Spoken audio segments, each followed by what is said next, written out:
In Jerusalem, amid the city's usual busyness and celebrations during a Jewish festival, the Pool of Bethesda stands as a quiet, secluded area, a place where suffering congregates.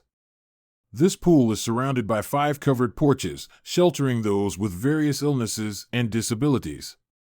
In ancient times, Bethesda was a legendary site, as many believed its waters had healing powers.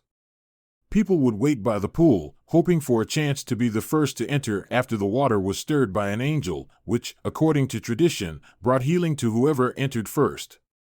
Among the crowd waiting by the pool is a man who has been paralyzed for 38 years. His body has grown weak and frail, but his spirit remains, hoping somehow for a miracle. For nearly 4 decades, he's been unable to find anyone to help him into the pool. Each time the water stirs, others rush in ahead of him, leaving him alone and disappointed. Without friends or family to support him, he has come to believe his chance for healing is slipping further away with every passing year. His suffering is not just physical but also deeply emotional, weighed down by isolation and a lifetime of waiting. One day, while many are attending the festival, Jesus arrives at the Pool of Bethesda. Unlike the crowds that celebrate in the temple, Jesus is drawn to this humble place, where the overlooked and suffering wait for hope. Moving among the sick and needy, he notices the paralyzed man, who has become an emblem of desperation and endurance. Jesus approaches him directly and, with compassion and understanding, asks a simple but profound question: "Do you want to get well?" The man is taken aback. It may seem like an obvious question, but it penetrates deeply, reaching beyond his physical condition to his innermost longing for wholeness. He answers Jesus by explaining his predicament: "Sir, I have no one to help me into the pool when the water is stirred. While I am trying to get in, someone else goes down ahead of me." His answer reveals more than his disability. It reflects his hopelessness, his frustration, and his limited understanding of who Jesus is and what he is capable of. The man believes his only path to healing lies in the water, unable to imagine that healing could come through a different source.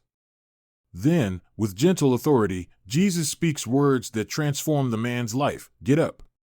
Pick up your mat and walk." Without ritual or ceremony, Jesus heals him, bypassing the pool entirely. Instantly, the man feels strength return to his legs, muscles, and nerves restored in an instant. After nearly 40 years of immobility, he stands on his feet, experiencing the wonder of movement and freedom for the first time. His heart overflows with joy and disbelief as he realizes he has been healed. He picks up his mat, which once symbolized his confinement, and carries it as a testimony of his new life. As the healed man walks through Jerusalem carrying his mat, he encounters some Pharisees, the religious leaders of the time. They see him carrying his mat and immediately reprimand him, saying, "It is the Sabbath, the law forbids you to carry your mat." The Pharisees strictly enforced Jewish Sabbath laws, which prohibited carrying loads as a form of work. Rather than seeing the miracle that has just occurred, they focus solely on the rule that has been broken. To them, this man's healing is less significant than the law of the Sabbath. The healed man, still full of wonder, explains, "The man who made me well told me to pick up my mat and walk." He doesn't yet know Jesus' identity, as Jesus had already slipped away into the crowd. The Pharisees, more concerned with rules than with the miraculous event before them, failed to ask more about the healing and instead focus on their frustration with the Sabbath violation. Later, Jesus finds the man again in the temple. For someone who had lived with a physical ailment for most of his life, being in the temple represents more than just a physical healing. It is also a symbolic reunion with his faith and community. Now healed, he can fully participate in worship without restrictions, freed from the isolation imposed by his disability. Jesus approaches him and says, "See, you are well again. Stop sinning, or something worse may happen to you." Jesus' words carry a deeper message. He encourages the man not only to enjoy his physical freedom but also to pursue a renewed spiritual life. This gentle reminder underscores that Jesus' work is about more than just healing the body, it's about transforming the soul. The healed man now knows Jesus' identity and begins to share his story. His healing journey becomes a testimony, not just of physical restoration, but of the grace and love that Jesus extends to everyone, especially those who feel marginalized and forgotten. In this act, Jesus demonstrates that true faith reaches beyond rituals and regulations, pointing toward compassion, healing, and a transformed life. In choosing to visit the Pool of Bethesda, Jesus deliberately seeks out those who are often forgotten by society. His willingness to go to a place of suffering reflects his heart for the needy and downtrodden, showing that God's love extends to all, especially the overlooked. The man's faith had been solely in the healing powers of the pool, unable to imagine that healing could come from another source.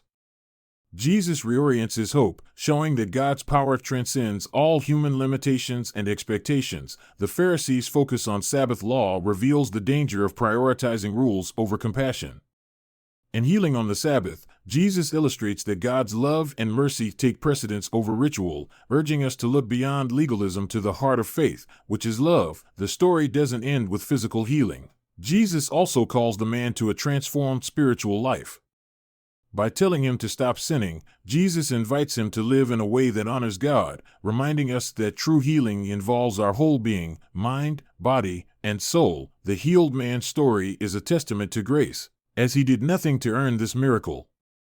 This unearned gift reflects God's love for us all, showing that healing and restoration are offered freely. This story is more than a miracle, it's a profound example of Jesus' love for humanity, his disregard for rigid structures in favor of compassion, and his desire for true transformation.